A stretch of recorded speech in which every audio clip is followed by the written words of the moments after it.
Summer holidays vandachu, நம்ம GT Holidays vandachu. GT Holidays, South India's #1 travel brand. Meenakshi Faculty of Yoga Science and Therapy, BSc and MSc Yoga. Apply now. என்ன பண்ண ma'am கல்யாணத்துக்கு முன்னாடியே மாமியாரோட ஜாதகத்தும் மர்ம ஜாதகம் பொருந்துதான்னு பார்த்தோம். இது நல்ல ஆலோசனை. ஒருவேளை நீங்க கல்யாணம் ஆயிடுச்சு உங்களுக்கு? இது வந்து என்ன பண்றோம், நம்ம ஜாதகம் பார்க்குறோம், மனப்பொருத்தம் 2 பேருக்கு இருக்கா அப்படின்னு பார்க்கறது இல்லை. அப்புறம் தான் மெல்ல மெல்ல தெரியுது அந்த பையன் வந்து கொஞ்சம் பெண்கள் விஷயத்தில் வீக்கான ஆள். மாப்பிள்ளை ஸ்கூட்டரை ஓட்டிட்டு போகிறத பார்க்குறாரு. பின்னாடி மகன் தான் உட்காந்துருப்பான்னு இப்படி தலையை நிமிந்து பார்த்து பின்னாடி இருக்கிறவங்கள பார்த்தா வேறு யாரோ ஒரு பொண்ணு. அப்படின்னா 2 பேருக்கும் சண்டை வந்துடுது. என்ன பண்ணுறா, கெரசினை எடுத்து இவ தலைமையில் ஊற்றி விட்டுறாரு. உனக்கு கொடுத்து நான் தாண்டி எனக்கு நிம்மதி அப்படின்னு. ஊரில் இருக்கிற எத்தனை சேட்டு கடை இருக்கோ அத்தனை பேர்லேயும் நகையை பூரா வச்சுட்டு ஒரு நகை கிடையாது, அதில் அத்தனை இருக்குது. ஆர்டர் கொடுத்தாச்சு, ஒன்றா என் நகையை கொடுக்கணும், இல்லைன்னா அரெஸ்ட் பண்ணி உள்ளே வைங்க. அம்மா உனக்கு வாழ்க்கையே போயிடுமா, நான் பாருங்க ஆர்டரே வாங்கி வச்சேன், எனக்கு வாழ்க்கை போயிடுச்சு, நீ இதுக்கு மேலே என்ன இருக்கு. அவன் என்ன நினச்சானோ இதை விட ஒரு பெரிய பணக்கார பொண்ணை கூட கையை பிடிச்சிருப்பான், அதனால் அதில் வசூலிச்சுக்கலான்னு நினச்சிருக்க கூடும்.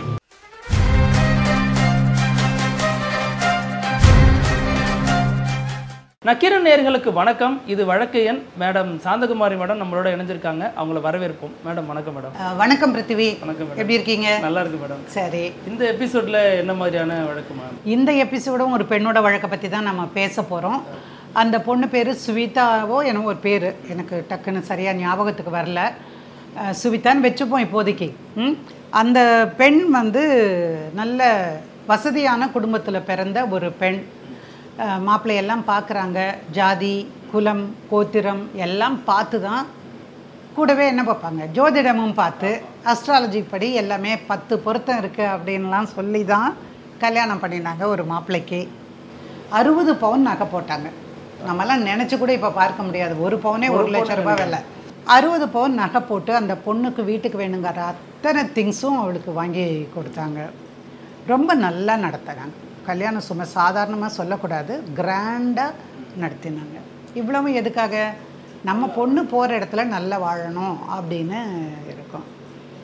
அப்புறம் இந்த பொண்ணு போனதுக்கப்புறமே தெரிஞ்சுக்கிட்டா அந்த மாமியாருக்கு ஏனோ இவளை பிடிக்கலை அப்படின்னு. அவங்க அப்பா இல்லை, அந்த பையனுக்கு அப்பா கிடையாது. ஸோ இந்த அம்மாவுக்கு ஒரே மகன். அப்புறம் மகள் கல்யாணம் பண்ணி கொடுத்து அது வேறு இடத்துல இருக்குது. ஸோ இந்த மகனை விட்டுட்டா என்ன ஆகும் தன்னோட நிலைமை அப்படின்னு இருக்கலாம். இதெல்லாம் நம்ம அனுமானம் தான், இதெல்லாமே இன்செக்யூரிட்டி வந்துடும். என்ன பண்ண மேம் கல்யாணத்துக்கு முன்னாடியே மாமியாரோட ஜாதகத்தும் மர்ம ஜாதகம் பொருந்துதான்னு பார்த்தோம். இது நல்ல ஆலோசனை. உண்மையிலே அதில் எப்படிங்க பொருத்தம் பார்ப்பீங்க? இல்லை அதுதானே பிரச்சனை வருது. இல்லை இது கூட நல்லா தான் இருக்குது, ட்ரை பண்ணி பார்க்கலாம். ஒருவேளை நீங்கள் கல்யாணம் ஆயிடுச்சு அவங்களுக்கு? அடப்பாவுமே. சரி, கல்யாணம் ஆகாதவங்க யாராவது நக்கீரனில் இருந்தால் அவங்க மாமியார் ஜாதகத்தை வச்சு பொருத்தம் பார்க்க சொல்லிடலாம். சரி, இப்போ என்னாச்சு, அந்த அந்த அம்மாவுக்கு இவ்வளோ சீரோடு வந்திருக்கா, நம்ம பையன் எங்கேயாவது அங்கே விழுந்துட்டானே என்ன பண்ணுறது அப்படின்னு. அப்புறம் பெட்டியெல்லாம் திறந்து காட்டுறா, நகையெல்லாம் எடுத்து காட்டுறா. காட்டும்போது என்ன இத்தனோடு தான் சாலை கொண்டு வந்துருக்குற அப்படின்னு கேட்குறாரு. வழக்கமாக ஒரு பொண்ணு சூட்கேஸில் வச்சு தான் கொண்டு வருவாங்க, பீரோவியாக நைத்திட்டு வருவாங்க, கொஞ்சம் கொஞ்சமாக எடுத்து வரக்கூடும். அப்போ இவர் வந்து என்னங்க உங்கள் அம்மா, நான் 60 பவுன் நகையோடு வந்திருக்கேன், இத்தனைலாம் இருக்கேன், உங்கள் அம்மா வந்து என்ன கொஞ்சம் தான் புடவை கொண்டு வந்திருக்கேன் அப்படின்னு சொல்லி கேட்குறாங்க. அப்போ அவர் சொல்கிறாரு, ஆமாம் நம்ம வீடுகள்லாம் பார்த்தீங்கன்னா எங்கள் அக்கா பீரோலாம் திறந்தீங்கன்னா 100கணக்கான சாரி இருக்கும் அப்படின்னு அவர் சொல்கிறாரு. இந்த பொண்ணுக்கு என்னடா இது, அவர் தான் அந்த அம்மா தான் அப்படி சொல்கிறாங்கன்னா இவரும் இப்படி சொல்கிறாங்கன்னு. சரி, அடுத்த தடவை வரும்போது சூட்கேஸ் நிறையா புடவைகளெல்லாம் எடுத்துகிட்டு வந்து வச்சுட்டா, எங்கே போனாலும் நல்ல பளிச்சுன்னு கட்டிட்டு வருவாள். ஆனால் ஒரு ஆணுக்கு வந்து ஒரு பெண் அப்படிங்கிறவளோட ஒரு ஈர்ப்பு ஏற்பட்டு அந்த வாழ்க்கையை ஆரம்பிக்கும் போது தான் அது கடைசி வரைக்கும் தொடருவதற்காக ஒன்று இருக்குது. இது வந்து என்ன பண்ணுறோம், நம்ம ஜாதகம் பார்க்குறோம், மனப்பொருத்தம் 2 பேருக்கு இருக்கா அப்படின்னு பார்க்கறதில்ல. Weather he is having any relationship இது யாருக்குமே தெரியாது. அவங்க பாட்டுக்கு பேச்சுலராக இருக்கிற வரைக்கும் அப்படியே சுற்றுறாங்க. இவங்க என்ன பார்க்குறாங்க, பரவாயில்ல பையன் நல்லா இருக்கான், அவனுக்கு ஒரு நல்ல வேலையெல்லாம் இருக்குது, நல்ல வீடு சொந்த வீடு வச்சுருக்குறாங்க, சரி நம்ம பொண்ணை கொடுத்தா நல்லா இருப்பாள் அப்படின்னு நினச்சி தான் இவ்வளோ போட்டு செய்கிறாங்க. பட் கல்யாணம் ஆன கொஞ்ச நாள்லேயே அந்த பையனுக்கு இந்த பொண்ணு மேலே இருந்த ஈர்ப்பு போயிடுது. அப்புறம் தான் மெல்ல மெல்ல தெரியுது அந்த பையன் வந்து கொஞ்சம் பெண்கள் விஷயத்தில் வீக்கான ஆள்.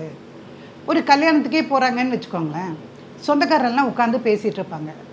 இவர் வந்து அந்த சின்ன சின்ன பொண்ணுங்கள்லாம் வராங்க பாருங்கள், அந்த பொண்ணுங்கிட்ட அரட்டை அடிக்கிறது, கலாட்டா பண்ணுறது. அவங்களே டைனிங் டேபிளில் உட்காந்து சாப்பிட்டுட்டு இருந்தாங்க ஹால்லன்னா, எல்லோரும் கல்யாணத்தில் ஒரு பந்தி விருந்து இருக்கும், அங்கே போய் சாப்பிட்றோன்னு வச்சுக்கோங்களேன். அந்த பொண்ணுங்களாக இருக்கிற இடத்துலையா போய் உட்காந்துக்கிட்டு அவரே ஒரு பக்கெட்டை எடுத்து அது சர்வ் பண்ணுற மாதிரி ஜொல்லு, சரியான ஜொல்லு சார் இது. ஆனால் இந்த பொண்ணு வந்து பெருசாக நினைக்கல, சும்மா தமாஷ் பண்ணுறாரு, எல்லார் கூடயும் கலாட்டா பண்ணி நம்ம ஹஸ்பண்ட் வந்து சுமூகமாக இருக்கிறாரு அப்படின்னு நினைக்கிறாங்க. அப்புறம் திடீர்னு ஒரு நாள் அவங்க அப்பா பார்த்துட்டு, ஏம்மா நீ என்ன பண்ண போகிற, இப்படியேவா உட்காந்துருக்க போகிற, ஏதாவது படிக்கலாமே அப்படின்னு சொல்கிறாரு. சரிப்பா, நான் மிச்சம் இருக்கிறதையும் நான் கண்டினியூ பண்ணுறேன்னு நினைக்கிறேன் அப்படின்னு அவள் சொல்கிறாள். அப்போது இவ வந்து நான் படிக்கணும்னாலும் நான் வெளியே போனாலும் ஒவ்வொரு தடவையும் உன்னையே எதிர்பார்க்க வேண்டாம், உங்களையே, அந்த காலத்து பொண்ணு இல்லை, உங்களையே எதிர்பார்க்க வேண்டாம் அப்படின்னு சொல்லிவிட்டு எனக்கு ஒரு ஸ்கூட்ரு வாங்கித்தாங்க அப்படின்னு சொல்லி புருஷங்கிட்ட கேட்குறா. ஏன் உங்கள் அப்பாட்ட போய் வாங்கிட்டு வா அப்படின்னு சொல்கிறாப்புல. ஏன் நீங்கள், உங்களுக்கு தானே நான் ஒய்ஃபு, எனக்கு நீங்கள் வாங்கி கொடுத்தா என்ன, ஏன் நான் எங்கள் அப்பாக்கிட்டேயே எல்லாத்துக்கும் கேட்கணும், எங்கள் அப்பா கிட்ட கேட்குறதுனா எனக்கு எதுக்கு புருஷன் அப்படின்னு அவள் கேட்குறான். சரி தொலைதுன்னா என்னவோ நினச்சி ஒரு ஸ்கூட்டரை அந்த ஆள் வாங்கி கொடுத்துட்றான். இந்த பொண்ணு இந்த ஸ்கூட்டரெல்லாம் எடுத்துகிட்டு போய் அவங்க அப்பாட்ட காட்டி, பாருங்கள் எங்கள் ஹஸ்பண்ட் எனக்கு வாங்கி கொடுத்துட்டாரு அப்படின்னு. ரொம்ப சந்தோஷமா, நீ நல்லா இருந்தேன்னா எனக்கு போதும் கண்ணு அப்படின்னு சொல்கிறேன். ஒரு நாள் அவங்க அப்பா ராயப்பேட்டை பக்கத்தில் போகும்போது பார்த்தா மாப்பிள்ளை ஸ்கூட்டரை ஓட்டிகிட்டு போகிறத பார்க்குறாரு. பின்னாடி மக தான் உட்காந்துருப்பான்னு இப்படி தலையை நிமிந்து பார்த்து பின்னாடி இருக்கிறவங்கள பார்த்தா வேறு யாரோ ஒரு பொண்ணு இருக்கு மாட்டிக்கிட்டாரு. இவருக்கு ரொம்ப அதிர்ச்சி, நம்ம பொண்ணுக்கான ஒரு விஷயத்த இந்த யாரோ ஒருத்தர் பண்ணுறாங்க. அப்புறம் இவ கிட்ட சொல்கிறாரம்மா, ஃபோன் பண்ணி மாப்பிள்ளை எப்போம்மா போனார், என்ன பண்ணுறாரு அப்படின்னு சொல்கிறாரு. இல்லை வேறு யாரோ ஒரு பொண்ணோட போகிறத நான் பார்த்தேன்ப்பா, கொஞ்சம் ஜாக்கிரதையாக இரு அப்படின்னு அவர் சொல்கிறாரு. அப்புறம் இந்த பொண்ணு என்ன பண்ணுறா, மனசு எப்படி பதறும். அப்புறம் வந்து அவள் வந்து உடனே கேட்குறா, எங்கப்பா போனீங்க, என்னோடய ஸ்கூட்டரை எடுத்துகிட்டு. ஏய் உன்னோட ஸ்கூட்டரா, நான் தானே வாங்கி கொடுத்தேன், அது எனக்கு தானே அப்படிங்கிறாரு அவர். இப்போ எங்கே போனீங்க அப்படிங்கிறார். அவர் ஏதோ ஒரு கதை சொல்கிறாரு. ஆஃபீஸ் டைமில் எங்கே போகிறீங்க அப்படின்னு. நீங்கள் இந்த ராயப்பேட்டை பக்கத்துலேயே அப்போல்லாம் ஒரு தியேட்டர் இருந்தது, புரியுதா? அப்புறம் தான் தெரிஞ்சது இவர் ஏதோ சினிமாவுக்கு போயிருக்கிறாருன்னு. ஏய் நான் எங்கேயும் போகலையா, நான் சினிமாவுக்கு தான் போனேன் பார் அப்படிங்கிறாரு இவர். யார் கூட போனீங்க? இல்லை, டிக்கெட்டை எடுத்துக்கும் போது அந்த புத்திசாலித்தனமாக அவனாவது ஒரு டிக்கெட்டை எடுத்து காட்டியிருக்கணும். இப்போ டிக்கெட்டை எடுக்கும் போது ரெட்டை அதனை மடித்து வச்சுருந்தா அது அப்படியே வரும். அது டக்குன்னு விழுந்தோடனே இவ கேட்குறா, 2 டிக்கெட்டை யாரோட? இல்லை என் ஃப்ரெண்டோடு தான் நான் போனேன் அப்படின்னு ஒரு பையன் பேரை சொல்கிறாரு. இவளுக்கு சொல்கிறாரு, இல்லையே நீங்களும் இன்னொரு பொண்ணும் போனதை எங்கள் அப்பா பார்த்துருக்குறாரு. உங்கள் அப்பா எங்கடி பார்த்தான் அப்படின்னு இவர் கேட்குறாரு. பாருங்கள் எங்கள் அப்பா நான் அப்படியெல்லாம் பேசாதீங்க, பின்ன நான் ஏதோ ஒரு பையனோட போய் ஒரு சினிமாவுக்கு பார்த்துட்டு வரேன், நீ வந்து இந்த மாதிரி போய் சொல்கிறாரு, இனிமேல் உங்கள் அப்பா இங்கே வரட்டும் அப்புறம் நான் வச்சுக்கிறேன் அப்படின்னு. அதுக்கப்புறம் அவளுக்கு சந்தேகம் வருது, அடிக்கடி எல்லாத்தையும் செக் பண்ணி எல்லாம் பார்க்குறா. ஆனால் அவர் அடிச்சுக்கிற சென்ட்டு, போட்டுக்கிற சட்டை, உடுத்துகிற உடை, அடிக்கிற பவுடரு, இதெல்லாம் பார்க்கும்போதே என்ன இவ்வளோ மேக்கப்பில் போகிறீங்க, என்னாச்சு உங்களுக்கு? ஏய் மனுஷன் பளிச்சுன்னு இருந்தால் உனக்கு பிடிக்காத, இதெல்லாம் ஜென்ரலாகவே ஹஸ்பண்ட் அண்ட் ஒய்ஃபுக்குள்ளே நடக்கிற விஷயம். அந்த மாதிரி அவன் கொண்டு போகிறான். பட் இந்த பொண்ணுக்கான அந்த சந்தேகம் தீர்றதே கிடையாது. அப்புறம் நேராக போய் மாமியார்கிட்ட போய் சொல்கிறான், பாருங்கள் உங்கள் பிள்ளை ஏதோ இப்படி கூட்டிகிட்டு போனாங்க, நீ என் பிள்ளையை பற்றி பேசுறதுக்கெல்லாம் உனக்கு யோகிதை கிடையாது, அதனால் நீ பேசக்கூடாது. பேசுனதால அவங்க மாமியார். அப்புறம் இவ சொல்கிறா அவங்க அப்பாட்ட வந்து, அப்பா அந்த அம்மா இந்த பையனை அவங்க என் ஹஸ்பண்டை கண்டிக்கவே மாட்டேங்கிறாங்க, கேட்டால் வந்து உனக்கு யோகிதை இல்லைங்கிறாங்க அப்படின்னு. அப்புறம் இவ கேட்குறா, நான் வந்து இந்த வீட்டில் இருக்க மாட்டேன், எனக்கு தனி கொடுத்துன வைக்கணும் அப்படின்னு சொல்லி அவங்க அப்பாட்ட கேட்குறேன். அப்புறம் அவங்க அப்பாவும் வந்து சொல்கிறாரு, அம்மா மனசு ஒத்து வராத போது கொஞ்சம் தள்ளி இருந்துக்கலாமா, இதே தெருவிலேயே கூட இன்னொரு வீட்டில் இருக்கட்டும், ஏன் என் மானத்தை வாங்குறதுக்கா அப்படின்னு அந்த அம்மா கேட்குறாங்க. நான் யார்கிட்ட இருப்பேன் அப்படின்னு. இல்லைம்மா கொஞ்ச நாளைக்கு மனசு புரிஞ்சுக்கட்டும், அவளுக்கு ஏதோ மனசு கஷ்டமாக இருக்குது, அப்போ நீயே போய் வீடு எடுத்து கொடுங்க மகளுக்கு அப்படிங்கிறாரு. இவர் வீடு எடுத்தும் கொடுக்குறாரு. இப்போ வீடு எடுத்த பிறகு இவருக்கு ரொம்ப சௌரியமாக போயிடுது. எங்கே போய் இருந்த அப்படின்னா, நீ தான் என்னை இங்கே கூட்டிகிட்டு வந்துட்டு, நான் அம்மா வீட்டுக்கு போய் அம்மா கூட இருந்துட்டு வந்தேன். அம்மா அழுதுட்டு இருந்தாங்க, சமாதானம் பண்ண. ராத்திரி 12 ஆச்சு. 12 மணிக்கு மேலே உனக்கு அம்மா வீட்டில் என்ன வேலை, நீ இங்கே வா. அம்மா அழுதுட்டு இருக்கும்போது எப்படி விடட்டும்.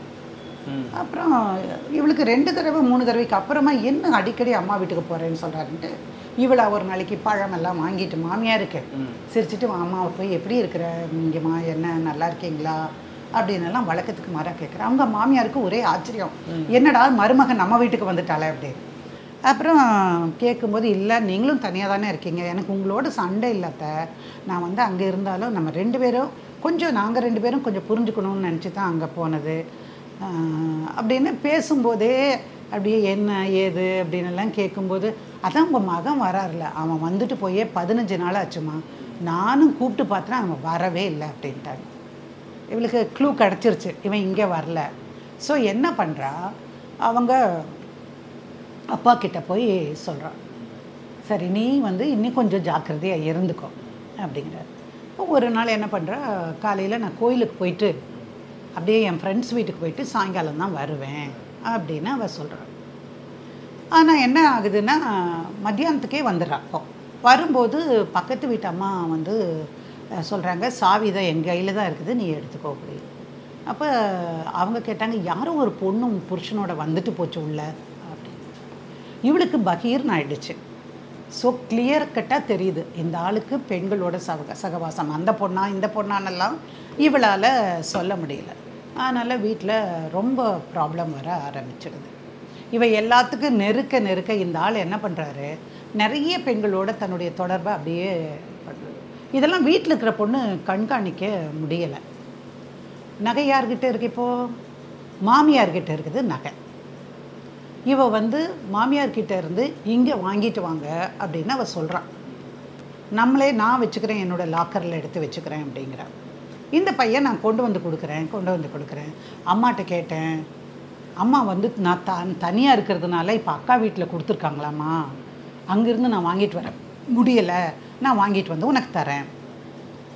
நகையே வரதில்லை சார். இந்த பொண்ணு என்ன பண்ணுறா, வேறொருத்தர் வீட்டில் கல்யாணம் வருது. கல்யாணம் வரும்போது எனக்கு நகை வேணும்ப்பா, என்னுடைய காசு மாலையும் வேணும், என்னுடைய வைர நெக்லஸும் வேணும் அப்படின்னு கேட்குறேன். நான் தான் சொல்கிறேனே அங்கே இருக்குன்னு, அது போடாட்டி போனால் உன்னை வந்து இல்லைன்னு சொல்லிடுவாங்களா, சொந்தம் இல்லைன்னு சொல்லிடுவாங்களா அப்படின்னு இவன் கேட்குறான். எனக்கு தெரியாது, என் நகை வேணும். ஆமாம் நான் தான் எடுத்தேன், நான் வந்து அவசர தேவைக்காக நான் வச்சுக்கிறேன், நீ வச்சுக்கிறேன் நான் நம்பலை, நீ எல்லாத்தையும் விற்றுட்டேன்னு தான் நான் நினைக்கிறேன், என்னுடைய நகை இப்போ கொடுத்தே ஆகணும்னு அவள் அழுது ஆகத்தியம் பண்ணுறான். பண்ணின உடனே அவனை இங்கே பாரு, இந்த ரசீதை எடுத்து காட்டி இதில் வச்சுருக்கேன் அப்படின்னு சொல்கிறான். இவளுக்கு அதை காட்டின உடனே இவன் இந்த வேலை ஆரம்பிச்சிட்டான்னு தெரிஞ்சுட்டா, நீ என் நகையெல்லாம் கொண்டு வந்து கொடு, நான் தானடி உனக்கு புருஷன், என்ன நம்பாமல் நீ என்ன பண்ண போகிற நீயே அப்படின்னா 2 பேருக்கும் சண்டை வந்துடுது. என்ன பண்ணுறா, கெரசினை எடுத்து இவ தலைமையில் ஊற்றி விட்டுறாரு, உனக்கு கொளுத்து நான் தாண்டி எனக்கு நிம்மதி அப்படின்னு சொல்லிட்டு. இவ என்ன பண்ணுறா, ஊற்றின உடனே வீட்டை கதவை திறந்துட்டு டக்குன்னு வெளியே ஓடி வந்து அப்பா வீட்டுக்கு போயிடுவான். ஸோ அப்பா வீட்டுக்கு போய் சொன்ன உடனே அவங்களுக்கு பெரிய அதிர்ச்சி ஆகிடுது. நேராக மவுண்ட் ரோடில் இருக்கக்கூடிய அண்ணா சாலை போலீஸ் ஸ்டேஷன் தெரியும், அங்கே கொண்டு போய் கம்ப்ளைண்ட்டை கொடுக்குறாங்க. அப்போ அவனை கூப்பிட்டு விசாரிக்கிறாங்க. இல்லைங்க, கோபத்தில் தான், எனக்கு அந்த மாதிரிலாம் ஒன்றுமே இல்லைங்க, நான் கொடுத்துருக்கேன் நேரம், அங்கே நான் கொடுத்துருன்னா அவளை மிரட்டுறதுக்கு தான் அப்படி பண்ணினேன், அதுக்கே உன்னை உள்ளே வைக்கலாம் தெரியுமா, அட்டெம்ப்ட் மர்டரில் உன்னை உள்ளே வச்சிருவேன் தெரியுமா அப்படின்னெல்லாம் மிரட்டுறாங்க. அப்போ இவன் சொல்கிறான், என் நகையெல்லாம் கொண்டு போய் என்ன பண்ணியிருக்காருன்னு தெரியல, தினம் ஒரு பொம்பளையோட சுற்றுறது தான் இந்த ஆளுக்கு வேலை, அம்மா வீட்டுக்கு போகிறேன்னு இதெல்லாம் அவள் எழுதி கொடுக்குறான், எனக்கு நகையை திருப்பி கொடுக்க வேண்டியது அப்படின்னு. அவன் வந்து, சார் நான் கொண்டு வந்து கொடுத்துட்றேன் சார், எனக்கு கொஞ்சம் நாள் கொடுங்க சார், அது ஏதோ சொல்கிறான். அப்புறம் அவங்க அப்பாவும் சொல்கிறாரு, சரி இருமா பொறுமையாரு, போலீஸும் ஆக்ஷன் எடுக்கிறாங்க, அவரும் கொடுக்குறேங்கிறாரு, நீ போ. அப்புறம் பார்த்தா அடுத்த நாள் இந்த ஆள் அடகு கடைக்குள்ளே உள்ளே போகிறத இவளோட ஃப்ரெண்டு பார்த்துருக்கான். இந்த பொண்ணுடைய கூட படித்த பொண்ணு, காலேஜ் மேட். அவள் பார்த்துட்டு, உன் புருஷன் இதுக்கு போனாண்டி அப்படின்னு. ஏன்னா அவளுக்கு கொஞ்சம் கொஞ்சம் இது அரசல் புரசலாக தெரியும். மறுபடியும் அவள் கேட்குறா, உனக்கு என்ன, நான் 20ஆம் தேதி அன்னைக்கு கொடுக்குறேன்னு சொன்னல, அன்னைக்கு எல்லா நகையும் வரும், ஏன் நாங்கள் உள்ளே போனதுக்கு வந்து நகையை திருப்புறதுக்காக இருக்கக்கூடாதா, அது ஏன் நீ அப்படி சந்தேகப்படுற அப்படின்னு பொருத்தமாக பதில் சொல்கிறான். ஆனால் போய் வீட்டில் சொன்னோடனே அவங்க அப்பா வந்து, இது போதும், இதுக்கு மேலே முடியாது, நீ நேராக ஆல் விமன் போலீஸ் ஸ்டேஷன் போகலாம், அங்கே போய் நம்ம கம்ப்ளைண்ட் கொடுக்கலாம் இப்போ அவங்க கூப்பிட்டு கேட்டாகணும், அவங்க நடவடிக்கை எடுத்தாகணும். சரின்னு அங்கே போய் அங்கேயும் லிஸ்ட்டு கொடுக்குறாங்க. அவங்க கூப்பிட்டு வச்சு பேசுகிறாங்க. மாட்டேங்கிறான் அவன், இப்போ என்கிட்ட காசு இல்லை, ஆமாம் அடகு தான் வச்சுட்டேன், இப்போ நான் என்ன பண்ண முடியும் அப்படின்னு அங்கே பேசுகிறான். சரி நீங்கள் கேஸ் ஃபைல் பண்ணுங்கள். ஏமா புருஷன் பொண்டாட்டி விஷயத்தை பார்க்குறதுக்கு தான் ஆல் விமன் போலீஸ் ஸ்டேஷனே இருக்குது. இதெல்லாம் நடந்து ரொம்ப வருஷம் ஆச்சுங்க. ஆல் விமன் போலீஸ் ஸ்டேஷன் இருக்குது, உங்களை பிரிக்கிறதுக்காக இல்லை அப்படின்னு எல்லாம் சொன்னதுக்கப்புறம் தான் இந்த பொண்ணு இவங்க அப்பாவும் என்னை வந்து சந்தித்தாங்க. அம்மாவும் கூட வந்திருந்தாங்க. அவங்க அம்மா ரொம்ப அழுதாங்க. நாங்கள் அவ்வளோ நல்லா வளர்த்துனோம் இந்த பொண்ணை, இப்படியெல்லாம் ஆகிப்போச்சு, இவ்வளவு செலவு பண்ணேன், இல்லை லட்சக்கணக்கில் நான் செலவு பண்ணி அவ்வளோ அருமையாக கல்யாணம் எல்லாம் கேட்டதுக்கப்புறம் என்ன வேணும் அப்படின்னு கேட்டேன். அப்போ வந்து நகை வேணும். அப்போ நீ கிரிமினல் கேஸ் கொடுத்துட்டு கிரிமினல் கோர்ட்டுக்கு போகிறதானா நீங்கள் பண்ணலாம். நான் வந்து ஃபேமிலி லாயர், எப்படி வாங்கணுமோ அப்படி வாங்கி தரலாம், அதுதான் ஒரே வழியான, அதுதான் ஒரு வழி கிடையாது, கட்டாயமாக நம்மளால் வாங்கி தர முடியும் அப்படின்னு சொல்லிவிட்டு நீ கொஞ்சம் பக்குவமாக இன்னும் ஒரு தடவை உன் புருஷன் வீட்டில் போய் இரு. புருஷன் வீடு என்ன, இவங்க அப்பா எடுத்து கொடுத்த வீடு, ஒரு வாரமோ 10 நாளோ இருந்துப்பார். நீ வந்து பொறுமையாக தேடிப்பார், அந்த ரசீதுகள் மற்ற விஷயங்கள்லாம் எங்கே இருக்குன்னு பாரு அப்படின்னு சொன்னேன்.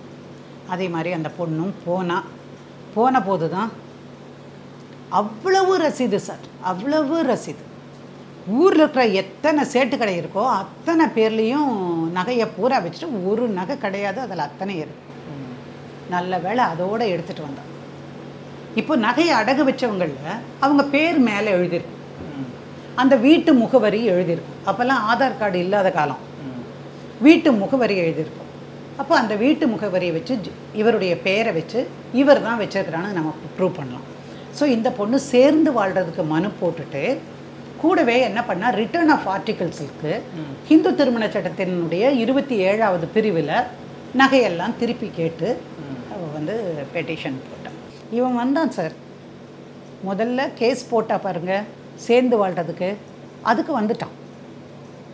வந்துட்டு ஒரு கவுண்டரை போட்டான், இவளோட இருக்க முடியாதுங்க, இவ எப்பேற்பட்ட ராட்சசி தெரியுமா, இவ அப்படி சண்டை பிடிச்சா, என்னை அடிக்க வந்தா, சட்டையை பிடிச்சி உலுக்கினா, நடந்திருக்க கூட கூடும், கோபம் வராதா, அடுத்த பொண்ணை தேடிட்டு என் புருஷன் போகிறான்னா சொல்லுங்கள், நடந்திருக்க கூட, அதனால் இவளோட வாழவே முடியாது அப்படின்னு எல்லாம் கவுண்டர் போட்டுட்டான். அதுக்கப்புறமா இந்த நோட்டீஸ் போனது பாருங்க, ஐயே அதாவது ரிட்டர்ன் ஆஃப் ஆர்டிகல்ஸ் கேட்டதுக்கு வாங்கவே இல்லை சார் நோட்டீஸை. அதுலேருந்து கோர்ட்டுக்கும் வர்றதில்லை. யாராவது சொல்லி கொடுத்துருப்பாங்க, நீ போகாமையே இருந்தாலும் அவன் கேஸுக்கு உத்தரவாச்சுன்னா எது சேர்ந்து வாழ்கிற அந்த பெட்டிஷன் வந்து அளவானா கூட அது செல்லுபடியாகாது, அது இன்எக்ஸிக்யூட்டபிள் ஆர்டர்னு சொல்லி கொடுத்துருப்பாங்க. அதனால் அவர் வந்து வரல. அப்புறம் நாங்கள் வந்து திரும்ப கேட்டோம், நோட்டீஸ் வந்து பேப்பர் பப்ளிகேஷன் அப்படின்னு கேட்டோம் நாங்கள். அது வந்து ஆர்டர் பண்ணினாங்க. அதுக்கப்புறம் ஒரு தினசரி தமிழ் பத்திரிக்கையில் இந்த மாதிரி இன்ன தேதியில் உங்களுக்கு எதிராக இந்த மாதிரி ஒரு இது பண்ணியிருக்கோம், அதனால் அதெல்லாம் நீங்கள் கொடுக்க கடமைப்பட்டுறவங்க அப்படின்னு சொல்லி போட்டுருவோம். அதுக்கப்புறம் அவன் கோர்ட்டுக்கு வரார். கோர்ட்டுக்கு வந்துட்டு இதுக்கு ஒரு கவுண்டர் போடுறாரு, என்னென்ன இந்த நகையெல்லாம் என்னிடம் இல்லை, நான் வாங்கவே இல்லை, அவள் தான் வச்சுருக்கா அப்படின்னு எல்லாம் சொல்லிட்டு. இதில் ஒரு விஷயம் பார்த்தீங்கன்னா, மவுண்ட் ரோடு போலீஸ் ஸ்டேஷன்லேயே ஆகட்டும் அல்லது இந்த போலீஸ் ஸ்டேஷனில் அவர் ஒத்துக்கொண்டார், திருப்பி கொடுத்தார், அதுக்கெல்லாம் வந்து ஸ்டேட்மெண்ட் எழுதி வாங்குறதுக்கு முன்னாடியே ஒத்துக்கிட்டாரு, கொடுத்துருவாரு, போங்கன்னு சொல்லிடுவாங்க. எழுத்துப்பூர்வமாக ஸ்டேட்மெண்ட்டில் எழுதி கொடுத்தா அதுவே செல்லாது. போலீஸார் நிர்பந்தப்படுத்தி எழுதினாங்கன்னு அந்த நபர் போய் சொன்னார்னா அது செல்லாது. அப்படிப்பட்ட எந்த ஆவணமுமே இவகிட்ட கிடையாது. ஆனால் இந்த பொண்ணு வந்து இதெல்லாம் தெரிஞ்சுட்டு இப்போ அவன் வர்றதில்லை, கவுண்டர் போட்டால் வர்றதில்லை. பார்க்குற வரைக்கும் பார்த்தாங்க, நோட்டீஸ் அனுப்பியும் வரல. அதுக்கப்புறம் நீதிபதி என்ன முடிவு பண்ணார், இப்போ ஒருத்தன் மறுக்கிறான்னா மறுத்தா மட்டும் போகாது, இல்லை இவ தான் என்னை எதிர்த்து செஞ்சா அப்படிங்கிறதுக்கு நீங்கள் நிரூபிக்கணுமா இல்லையா? இப்போ அவள் எல்லா விஷயத்துக்கும் நிரூபிக்கிறான், அவகிட்ட டாக்குமெண்ட்ஸ் இருக்குது, போடுறான்.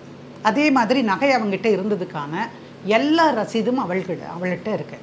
வருஷப்படி எழுதுறா, எந்தெந்த அடகு கடையில் எந்த நகை வச்சுருக்குது, எத்தனை கிராமு, அதனுடைய வேல்யூ என்ன, அதுக்கான ரசீது, ஒரிஜினல் ரசீது அத்தனை எடுத்து வச்சு அதில் ஜெயபிரகாஷன் இருக்கிறது, ஒரு பேர், ஜெயபிரகாஷுங்கிறது ஒரு பேரை, ஒரு அடையாளத்துக்கு சொல்கிறேன் நான், அதில் இருக்கிறத பார்க்குறேன்.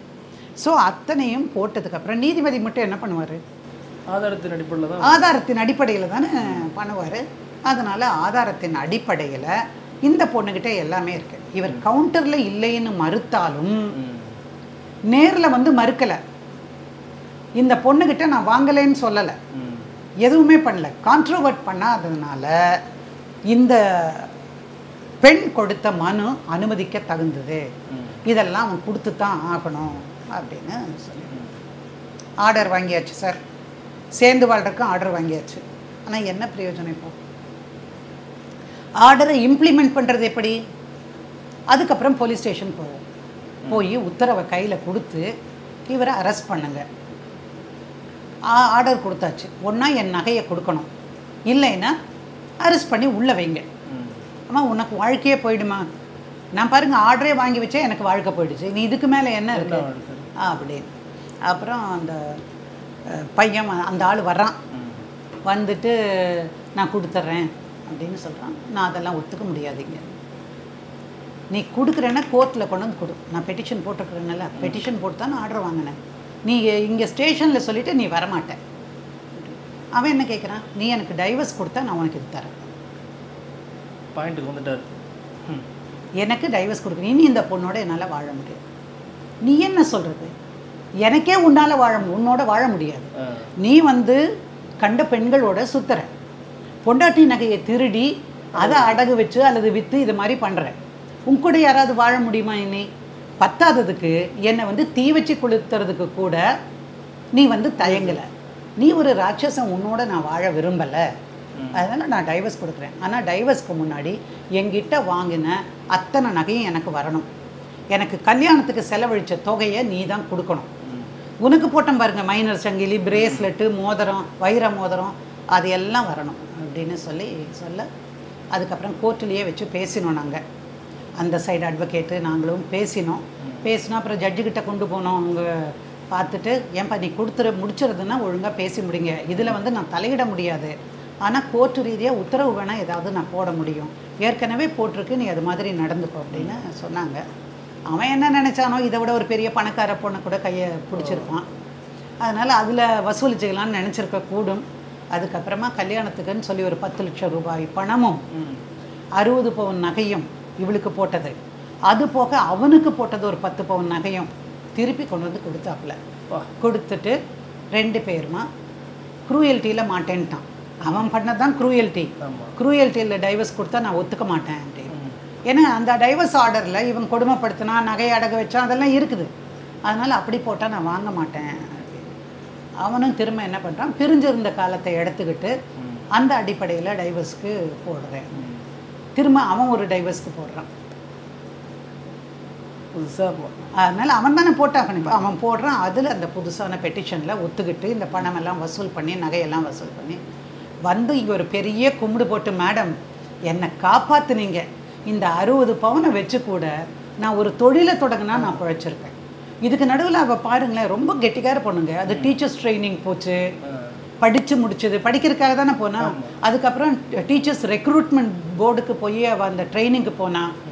அவள் அடுத்தாப்புல டீச்சர் வேலைக்கு போயிட்டா சார், நிம்மதியாக இருக்கா, நகை வந்துருச்சு, பணம் வந்துருச்சு, ஆல் வெல். வாழ்க்கை அடுத்த கட்டத்துக்கு போயிருக்கு, போய்த்தானே ஆகணும், தேங்கி நிற்காம போகணுங்கிறது இந்த வழக்கு ஒரு உதாரணமாக. ஆமாம். நன்றி மேடம். நன்றிங்க, நன்றி. நக்கீரன் டிவிக்கு சப்ஸ்கிரைப் செய்யுங்கள். உங்கள் ஆதரவே எங்கள் பலம். ஆசிரியர்களுக்கு நண்பனாகவும் மாணவர்களுக்கு ஆசானாகவும் திகழும் தேர்வு வழிகாட்டி. ஒவ்வொரு பாடத்திற்கும் அனுபவமிக்க ஆசிரியர்களின் துல்லியமான தெளிவான விடைகள். CNC இருக்கு, தேர்வு பயம் எதற்கு? இது தீரன் பப்ளிஷிங் ஹவுஸ் விற்பனை வெளியீடு.